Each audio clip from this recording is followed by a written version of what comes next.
last other weeks. Got a lot of excitement out there. I'm sure you hear from all the students and that sort of thing. What's this week been like? This week's been like any other week. I mean, we just basically work hard, focus on the keys, not so much as the game and the environment. How's practice been?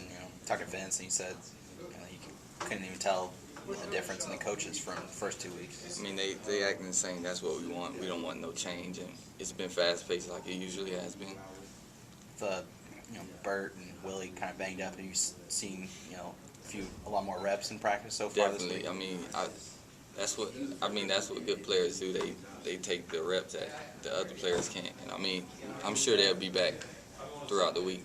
But that's what we do. What's it been like for you to get that extra work in practice with EJ and the rest of those guys? It's been tough, honestly, getting all those reps, going from about 40 to like 60. So it's like just get my mindset before practice. All the young receivers getting that many?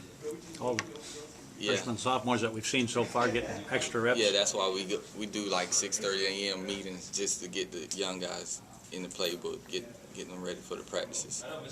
Looks like somebody in that group, or maybe all of you, will get another Fab Four here 20 years later, but looks like there's several of you guys that are about ready to take that next step and establish yourselves as well-known folks. I mean, when we was recruited, we was told over and over again that we can have a very good receiving core. And I mean, people starting to really see it. And with the Fab Four, I think we really have a Fab 8 right now. So that's good. Any of the young kids stick out particularly with you? I would say Rashad Green. He stick out a lot because if you talk to the guy, he's really humble. You wouldn't think he's a freshman. Laid back guy. Just need to make some plays on the field now, right? Yeah, he's explosive. Explosive kid. Knows where that end zone is, doesn't he? Yeah. You got Florida State had a hard time getting the passing game going last year against Oklahoma. What do they do defensively, and what makes them difficult? Is it personnel, or is it what they do scheme on? I mean, they got a very good defense. All 11 of them, if you watch film, they swarm to the ball, and they got a very similar defense to ours. So, I mean, going against our defense, we should be ready for the game Saturday. Do you think your practices have been more preparation than maybe what these first two games have been like for you guys? I mean, is what you guys see in practice? No, I think we went for every game at a time. We focus in the now. I mean, we're here now, so now we're focusing on Oklahoma. The challenge of what you guys face in practice is more like what you're going to see Saturday than probably those first two games were. I guess just talk about that, the corners that you have to go up against in practice every day. Very tough corners. I mean, we got all around the board from safeties to corners, and we even got linebackers who can cover. So it's like when the game comes Saturday, it'll be we'll hope a walk in the park. Right. The sentiment seems to be that you're the best pure route runner on this team. Where does that come from? Just off the field, like on Sundays, just coming up to the stadium by myself, just running routes, just basically focus on my steps and just cutting, getting in and out of my cuts. Now, usually when a receiver is described as being a great route runner, it's a euphemism for he's maybe not the best athlete out there. That's something you have to fight every now and then, and maybe you're not explosive and things like that? Yeah, you have to do that every now and then, but then again, that comes with just not worried about what other people say, just focus on you.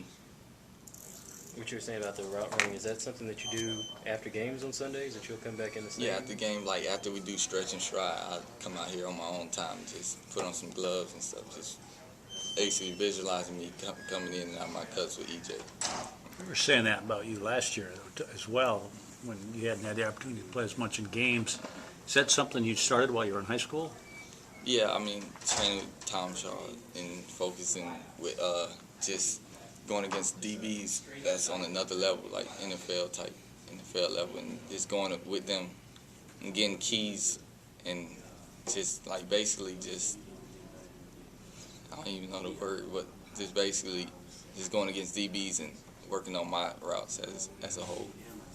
From what you've seen of film of them, are the corners physical, or are they more quick? Very physical. Basically on my side, the X side, like they like to jam the off receiver, and the off corners, they just like to get hands on you. That's basically it. So is it a technique to get around that? Yeah, just dip and rip. That's about it. How big is it for you guys? I mean, you gotta go make plays. I mean, that's what receivers do. I mean, not every ball is gonna be perfect, and you're going against similar athletes. Just talk about y'all's mindset in a game like this. That Our mindset right now just same as it was for any other game. We just got to make plays, and we feel like as a group, we feel like we put the game on our shoulders. Honestly, as receivers, we go in and think that we got to make all the big plays. right. You happy with what you? I know it's not quite a competition you're going to see Saturday, but the first 2 weeks, are you happy with the way you guys have done that? Very happy. I feel like we turned some heads as a core. That weight on your shoulders you're talking about, and have the receivers having to do it, is in part that, do you think you're going to have to go without Willie and Bert on Saturday? I mean, you got to be prepared for anything. So, if we got to do it, we'll do it, and we get the job done.